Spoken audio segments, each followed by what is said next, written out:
The following is a production of the University of Minnesota, driven to discover. Well, hi, this is David Arundel, your host for the Peer Assisted Learning Groups podcast. Thanks for spending some time with me today. In this podcast episode, we feature a previous publication by me, Understanding the Supplemental Instruction Model. I authored this one back in the 1980s. Leslie, a member of my synthetic voice family, will narrate the publication. If I was writing this article today, no doubt there'd be some changes, but I think that the article still has some usefulness.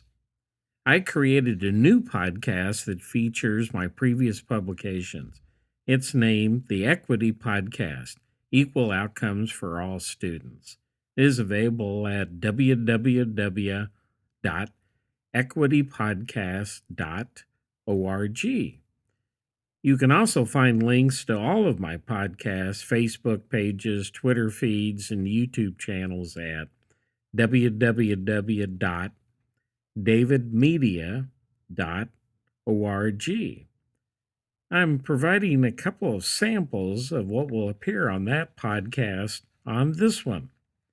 With the Equity Podcast, I provide a short introduction and then have my synthetic voices do the narration. While this episode is just one voice doing the narration, the others in the series will use multiple voices to add variety and hopefully a little fun while listening, with one voice asking questions, the other answering by reading from the publication. To make it easier to listen to, the narration will not include all the references with dates within the publication, nor provide a reference list at the end.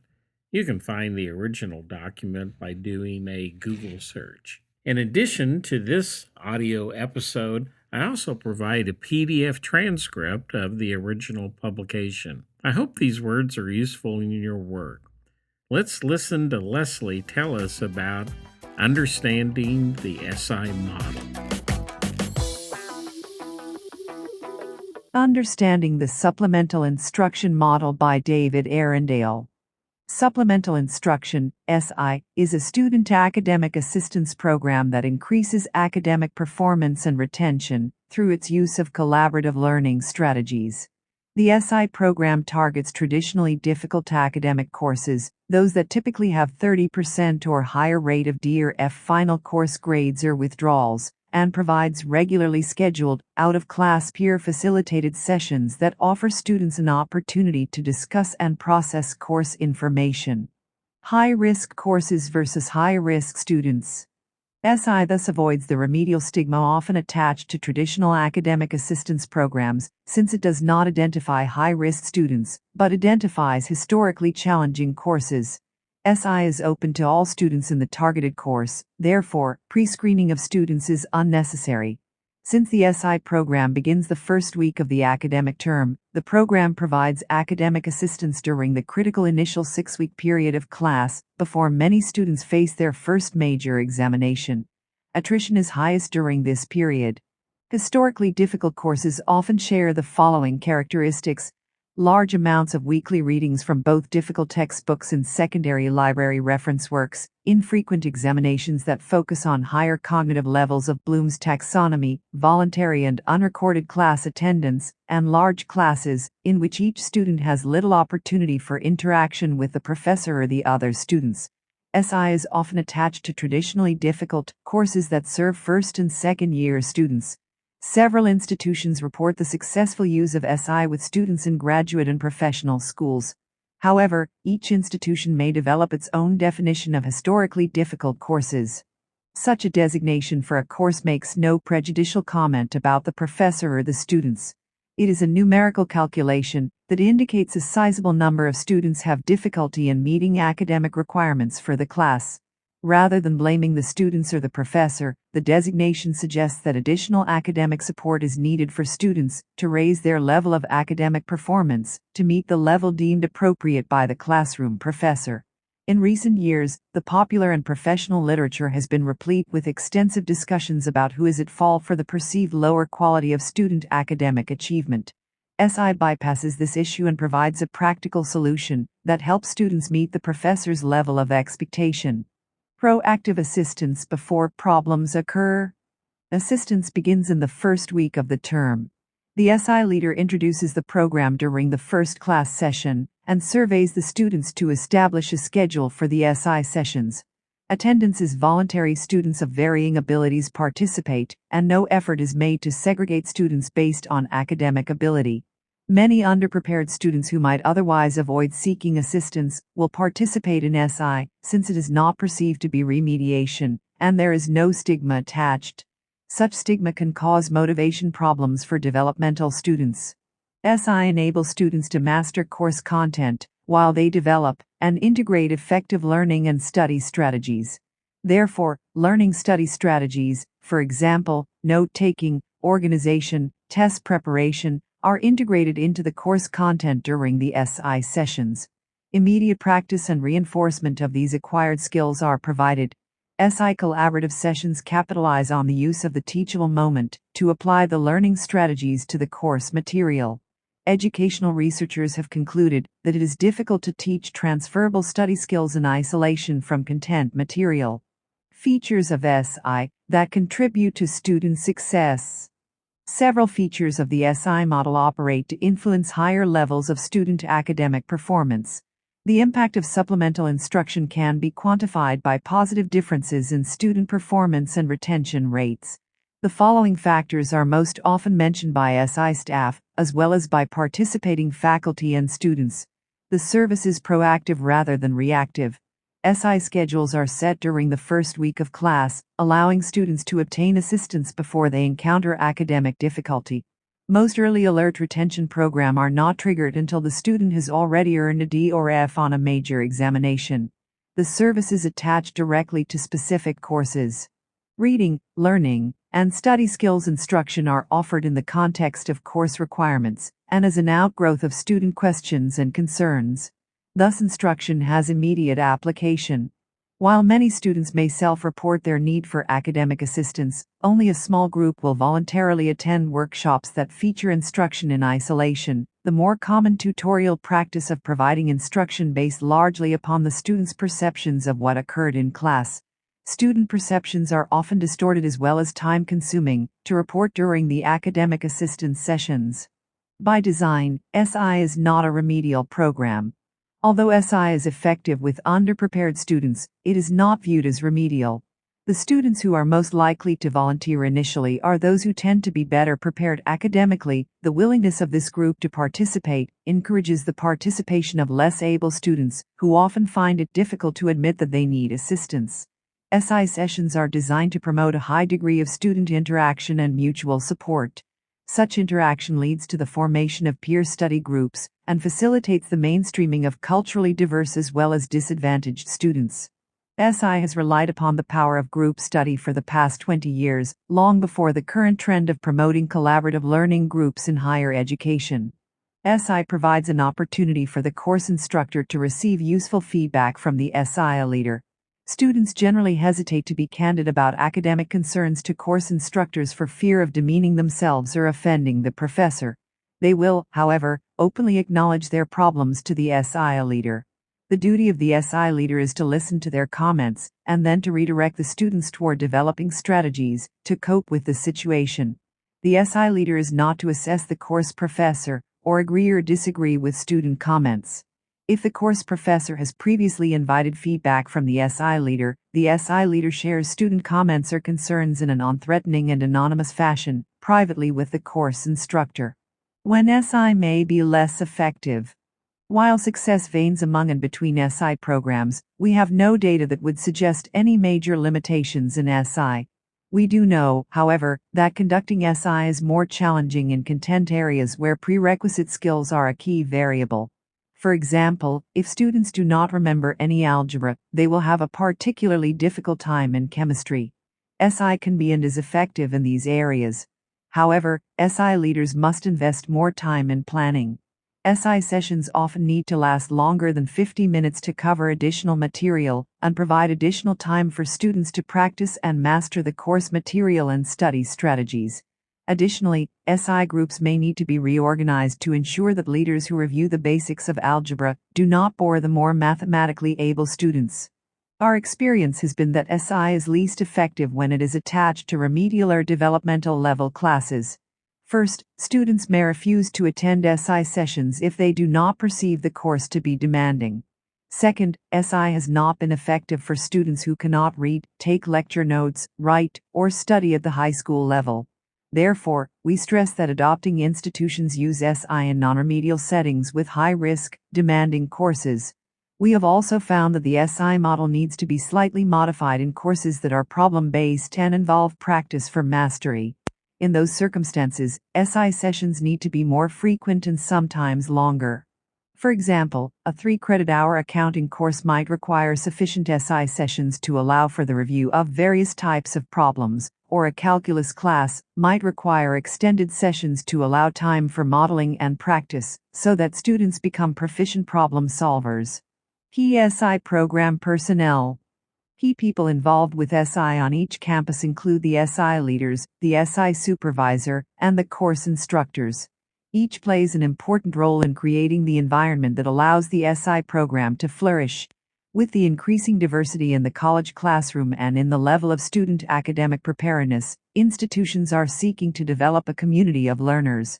SI helps promote the formation of such communities and promotes scholarship through increased academic performance and retention of students.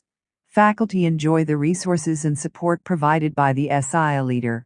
The SI leader. The SI leader is a student who has successfully completed the targeted class or a comparable course. It is ideal if the student has taken the course from the same instructor for whom he or she is now providing SI assistance. The SI leader is trained in proactive learning and study strategies and operates as a model student, attending all course lectures, taking notes, and reading all assigned materials. The SI leader conducts 3 or more out-of-class SI sessions per week during which he or she integrates how to learn with what to learn. The SI leader is a facilitator, not a mini professor. The role of the leader is to provide structure to the study session, not re-lecture or introduce new material. The SI leader should be a model student who shows how successful students think about and process course content. He or she facilitates a process of collaborative learning, an important strategy since it helps students to empower themselves rather than remain dependent as they might in traditional tutoring. Research suggests that tutoring relationships do not always promote transfer of needed academic skills. A central responsibility of the SI leader is to integrate study skills with the course content. As someone who has performed well in the course, the SI leader has displayed mastery of the course material. However, it is important that the SI leader share his or her learning strategies with the other students in the SI sessions. If the students learn only content material and not the underlying study strategies, they will have a high probability of experiencing academic difficulty in succeeding courses. The integration of study skills with the course content is a key difference between SI and other forms of collaborative learning. It is not just that students are working together, rather, it is the planned integration and practice of study strategies that sets SI apart. We believe that by combining what to learn with how to learn it, students are able to develop both content competency and transferable academic skills that pay off in higher grades during future academic terms. The Si Supervisor. The Si Supervisor is an on-site professional staff person who implements the SI program and supervises the SI leader. The supervisor is responsible for identifying the targeted courses, gaining faculty support, selecting and training leaders, and monitoring and evaluating the program. Supervisors meet with SI leaders weekly during the term as a group or individually. Supervisors of most programs have formal meetings with all SI leaders together at least 3 times during the term for follow-up and problem solving. SI supervisors attend a 3.5-day training workshop covering the areas of implementation and management, training, supervision, evaluation, and study strategies. Continued professional development is available through professional development seminars. The faculty member. The third key person in implementing SI is the faculty member who teaches the course in which SI is offered. Faculty screen SI leaders for content competency. SI leaders are encouraged to meet weekly with SI course faculty members during their office hours to discuss SI session activities. Faculty cooperation is an essential ingredient of the SI model, therefore, SI is only used in classes where professors understand and support the idea. This policy holds true even if department chairs and deans request that SI be attached to certain classes.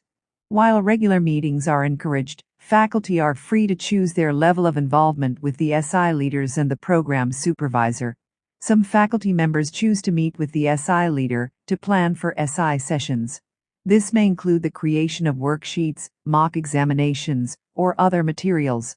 Many other faculty also request that the SI leader provide anonymous feedback from students concerning difficulties encountered during class lectures or with the reading materials. On the other hand, some faculty choose not to devote additional time to the program. The SI program staff makes every effort to be supportive of the professor. This support might include checking the bookstore to see that the number of textbooks is sufficient to accommodate the number enrolled, calling students who are absent, checking materials on reserve in the library, and handing out materials during class. The only restrictions placed on SI leaders are that they may not share the SI session attendance sheets, nor help create or grade course examinations. Creating awareness and generating support for SI on campus. Gaining acceptance for any new student support program has historically been a difficult undertaking, especially in times of limited resources. Additionally, since the impetus for new academic support programs often comes from administrators or student affairs staff, there is the risk of potential opposition among the faculty. Our experience, as well as reports from other institutions that have adopted SI, lead us to the following 4 suggestions for generating on-campus program support. First, it is essential that facilitators receive training in the use of the SI program. While the basic tenets of SI programs are relatively simple, integration of course content review with study strategy practice and implementation is more complex. Issues and activities often covered during training workshops include mock SI session participation, SI session supervision, SI leader training topics, data collection and analysis activities, strategies to promote the SI program, and other practical issues related to program implementation and growth. Such workshops are held in Kansas City and at a variety of locations across the United States, providing an opportunity to not only receive helpful training, but also to meet with other institutions that are also present for the workshop. SI has continued to grow and evolve for the last 2 decades, in part because of the interaction between other adopting institutions. Our second recommendation for generating on-campus support is to have a pilot program approach to starting SI. The best way to generate on-campus support is to have a successful pilot in place. Faculty members who have had positive experiences with SI become the program's strongest advocates. We advise adopting institutions to begin a pilot program by eliciting the support of 1 or 2 faculty members who are well respected by their peers and teach entry-level courses that are traditionally difficult for students. These faculty should have reputations as excellent instructors who have both rigorous and fair grading standards. They should also be willing to assign a higher than normal distribution of A, B, and C grades if students display increased levels of performance on examinations. Our final suggestion for generating support for SI concerns the data collected. After conducting the pilot program, it is critical to prepare and disseminate final reports on the outcomes. Part of the attraction of SI to administrators and faculty members is the analysis of hard data final course grades of SI participants compared with non-participants. Such reports are also helpful in presenting the findings to other faculty who may be interested in attaching SI to their courses. We suggest that faculty be approached individually, in small groups, or in departmental meetings. The SI supervisor should invite the instructors who were involved in the pilot to be part of these presentations. When supplemental instruction has been carried out on other campuses without a pilot program to generate initial on-campus support, for example, when SI has been mandated by an administrator, the service has proven less than successful. Once faculty concerns are made public, they are difficult to address adequately, and attempts to do so are often viewed with skepticism. On the other hand, if SI is willingly piloted with a school or department, the program will generate its own support. One final note, while the UMKCSI program has not been a success with all students who have tried it, we have yet to lose a single faculty member. Different approaches to assisting students. Robert Blanc, Associate Professor and Curriculum Specialist for the School of Medicine at the University of Missouri, Kansas City, should be credited with the conceptual framework for comparing and contrasting the traditional, medical, and non-traditional approaches to assisting students. Traditional approaches to assisting students. Traditional individual tutorial practices may be described as following a medical model. An individual is identified as needing professional assistance on the basis of prior history and diagnostic testing, self-referral in response to perceived symptoms, or referral by another professional in response to observed symptoms. In some institutions, identification of high-risk students is based primarily on prior history of test scores. These tertiary institutions are likely to be somewhat selective, requiring students to submit to extensive prematriculation testing and interviews. Professional schools and private, selective colleges are among those fitting this category. Students entering such institutions typically commit for the long term and, at a minimum, can be expected to persist for a year. Under these circumstances, academic therapy with students at risk can begin immediately upon matriculation and can continue until students give evidence of being able to function independently in the academic environment. As noted previously, some students voluntarily seek assistance. Their symptoms in these instances may range from free-floating anxiety in the academic setting to unsatisfactory performance in one or more highly specific settings. The tutor or resource specialist must function first as diagnostician, identifying the basis for the student's self-referral and differentiating between anxiety and a variety of other reasons for unsatisfactory performance. Having established at least a tentative diagnosis, the tutor then becomes the therapist, helping students to negotiate the academic demands of the institution. Finally, another professional, usually a professor or graduate teaching assistant, may become aware that a student is in academic difficulty. This awareness may come in a variety of ways, most likely in the wake of unsuccessful performance on an academic task. For example, the faculty member may refer the student for tutorial assistance to correct an academic problem apparent because of a low test score. In this instance, the tutor functions, as described previously, first as a diagnostician and then as a therapist. Rationale for a non-traditional approach. It was in a milieu dominated by tutorial services in the medical model that SI developed. The developers at UMKC found that several assumptions of the medical model either did not apply or were not practiced in their institution. Subsequent adoption of SI on other campuses may suggest that the same assumptions were found wanting on these other campuses as well. As noted, the traditional model relies on identification of the high-risk student, the student deemed deficient or at risk in some way. In institutions other than those described, that is, selective tertiary and professional schools, several factors preclude such prematriculation identification. First, the faculty and staff must know entering students in time for key personnel to establish contact with at-risk students. Second, they must note in this context that neither prior performance nor standardized testing is sufficiently reliable as a prediction criterion of who is and is not at risk. As many as 50% of those whose prior scores suggest they are at risk prove to be successful without intervention, and many of those who are not identified in this manner prove to be unsuccessful. Analyses of high school grades and standardized college entrance examinations do not identify all students who will drop out of college for academic reasons, and attrition cannot be addressed effectively by providing help only to those students who show either symptoms or predisposing weaknesses. The treatment must be more generalized, and the problem must be addressed at or near its source. The mismatch between the level of instruction and the level of student preparation. Timely identification of students who are at risk is difficult in the traditional model. Faculty who can refer students for corrective instruction are rarely able to make a referral before the scoring of the first course examination. Students who are referred after that time are at a considerable disadvantage, trying to catch up with the class after a very poor start. The rate of student attrition across courses is greatest in the first 6 weeks or after the first exam, when students may find their grades disappointing. Students who are at risk are among those least compliant with faculty recommendations for special help, whether for personal counseling or for academic assistance. Such students often perceive that tutorial help, far from relieving them of their academic burden, increases the burden as they must now answer to a tutor in addition to the course professor.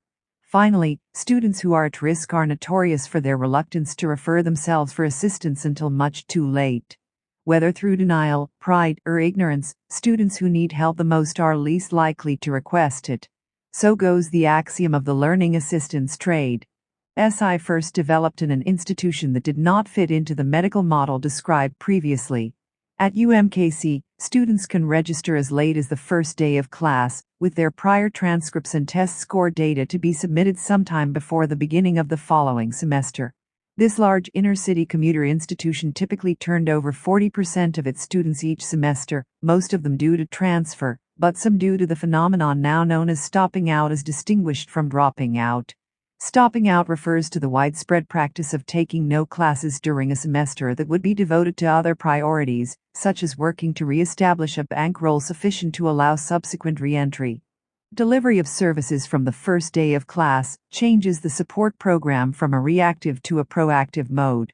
One of the non-cognitive variables that differentiates between more capable and less capable students is this: those who are less capable are inclined to do without support services until they need them. Those who are more capable will avail themselves of services at the beginning and stop services if they find the services to be neither productive nor essential. The presence of these more capable students in support sessions affirms that the sessions are not remedial. That fact enables less capable students to participate without the fear of stigma. The integration of skills and content allows the SI leader to meet the perceived content needs of students while delivering essential skills instruction simultaneously. If, as McLuhan argued, the medium is the message, then the message of SI is skill instruction, delivered along with the course content material. Delivering services on an outreach basis, that is, in the classroom buildings assigned for regular academic instruction, lends an air of academic credibility to the support service. Similarly, the overt endorsement of the SI program from the participating course professor lends further authority to the claim that SI is valuable.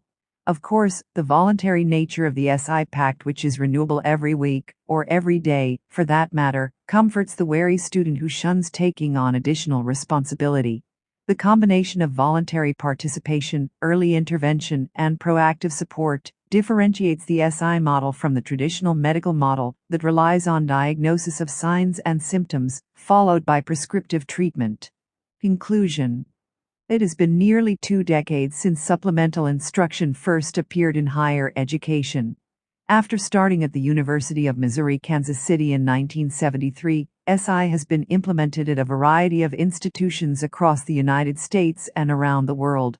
Borrowing ideas from developmental psychology, SI has attempted to encourage students to become actively involved in their own learning. By integrating appropriate study skills with the review of the course content, students begin to understand how to use the learning strategies they have heard about from teachers and advisors. As new educational theories and practices have surfaced, the SI model has been adapted to incorporate the best in educational research. With the increasing diversity of today's college students and the advent of alternative admission programs, the student body is continuing its evolution into a heterogeneous group reflective of American society. The popular and professional literature often came articles decrying the poor academic preparation level of students or the poor quality of teaching by classroom professors. Few solutions have been offered that work. From our point of view, the matter is moot. Many professors have tenure and colleges need all the students that they can recruit. Rather than blaming either party, strategies must be developed that allow students to succeed while ensuring that academic standards are maintained, if not strengthened. SI, as one component, can contribute to an overall institutional plan for student success.